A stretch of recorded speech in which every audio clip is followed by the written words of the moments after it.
Bonjour, dans cette capsule, nous allons aborder la question: peut-on rester porteur sain du virus une fois vacciné? Pour aborder cette question, on peut commencer par préciser le type de protection qui peut être conférée par un vaccin.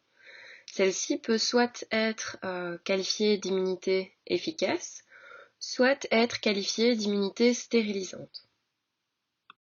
L'immunité dite efficace va protéger l'individu contre la maladie, mais ne va pas empêcher l'entrée du pathogène à l'intérieur de son organisme et sa multiplication.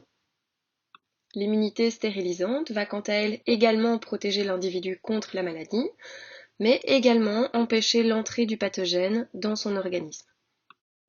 Alors dans la pratique, il est assez évident que l'obtention d'une immunité stérilisante est vraiment un objectif idéal.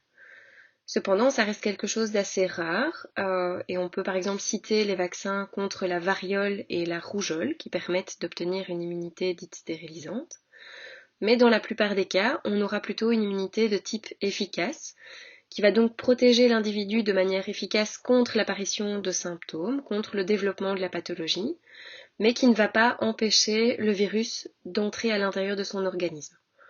Et par exemple, on retiendra le vaccin contre la grippe, qui permet de générer une immunité dite efficace, ou encore le vaccin contre la coqueluche.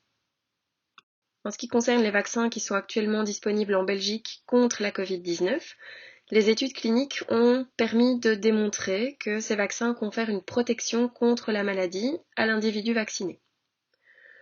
Leur effet sur la contagion, par contre, fait partie des inconnus à l'heure actuelle et constitue une des questions auxquelles devront répondre les études qui sont actuellement en cours dans le cadre du suivi de ces vaccins en vie réelle.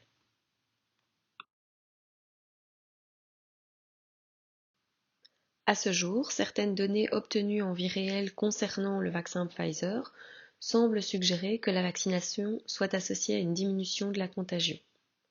Une étude parue fin mars 2021 a notamment mis en évidence le fait que les individus vaccinés présentent une charge virale nasopharyngée plus faible que les individus non vaccinés, induisant de cette façon un moindre risque de contagion chez les personnes vaccinées.